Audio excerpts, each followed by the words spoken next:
George McGuinness. So George McGuinness on the pole here.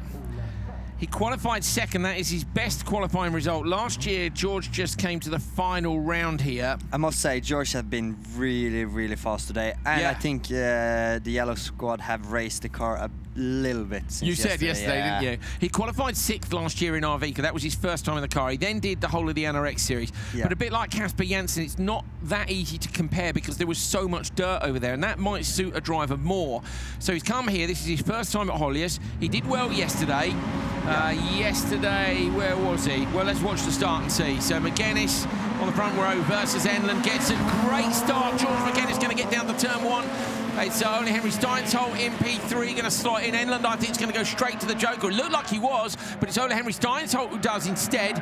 Good decision by him, but it's McGuinness who leads from Enlund. Simon Olofsson, great start there from P6 up to 3rd. We saw Ole Henry Steinsolt went first into the Joker lap, which I think was a great decision there.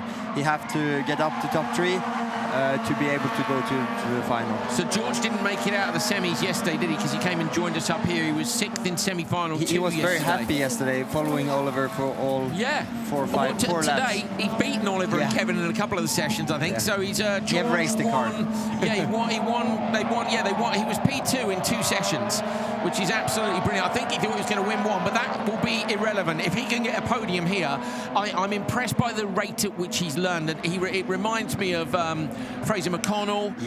To be fair, Casper Janssen too. Like last year, when he started, he was ultra sideways. By the end of the year, he knew how to drive these cars. Casper's come back from a full season of dirt racing in NRX last year, and he's kind of getting back into the European tarmac scene. You know, you've got to drive the car differently, and George has just got that work ethic. He has a lot of rotation. I think he's actually helping a lot, especially in turn 4, 5, pitching it in, and you can see there, can't you? He leans on the car on the rear end of the car, just holds on. Enlund gonna have a look up the inside, is he? Not quite. Eric Farren on his air, telling him to protect inside. It's maybe gonna take away a bit of the lap time. We have Steinsolt 3.7 back, so he's only outside 3 the window, seconds, 2.9 behind Olofsson, so that's going to be close. Olofsson, this could be a close merge in the background. I don't know whether or not we're going to see the merge. We could do with seeing it in the background. Olofsson, where is it? And we turn around just in time. Yes, nice one. That was Vigo turning around to see the merge. Ole Henry just got in front.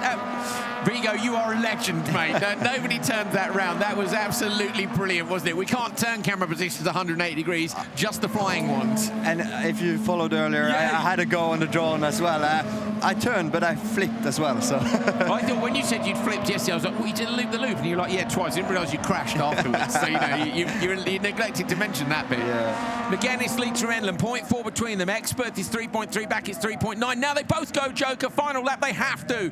So this will be for a front row start for McGuinness if he can get it. Flicks the car around to the right. Did he touch the bollard on the exit? Not sure. Him and Enlund both go through. So is Expert in P3 in the background? Oh, he's sideways. You see the rotation every lap. Olofsson is all over Steinsolt's rear bumper there. He's gonna have to try the last turn now to get and to be able to go through to the final. So it is Steinsolt who's in P3. I thought that at the time his screens again showing Experts up there. Look how close they are. 4 cars. Absolutely, you could chuck a blanket over them. Jumping towards the apex. McGuinness will go defensive here. They've all gone defensive. They know what's up in this final corner. Olofsson on the gas early, trying to rotate the car. Oh, and he looks the outside line. Steinsolt almost lifted and lost that, but not quite. So McGuinness wins semi-final 2. He will be over the moon with that. Enlund and Steinsolt. He had a win last year, McGuinness, in NRX Next. I think he won round 2 at Utah, if I remember correctly. Look at Olofsson all the way on the outside there from P6. That's really good. Look at the traction, and that's on the damp part. But then sometimes the damp part has the stickiness, doesn't it? Look here. Go on. You can see he had the start, but then he's on the damp part, like you say, and then everybody else kind of catching up on the speed, and he hit the train with McGuinness and Enlund. But yeah, top 3 and advances through to the final, which was George McGuinness, Martin Enlund, and Ole Henry Steinsolt. Oh, he did clip that. He did clip it. McGuinness clipped it hard on the exit. No. Oh, mate, that's gutting. So 3 seconds is what he will get penalised. What second? Look at the timing screen. George is on a 3:10. 1.8. Yeah, he had 1.8 to Simon Olofsson. So this so it'd be 3:13.6. Look. Yeah. 3:13.6 will put him back. He's not going to make it. No. Unfortunately for George, looking at that replay, Andreas thought he'd spotted it. It was quite dark, wasn't it, from the drone? Yeah.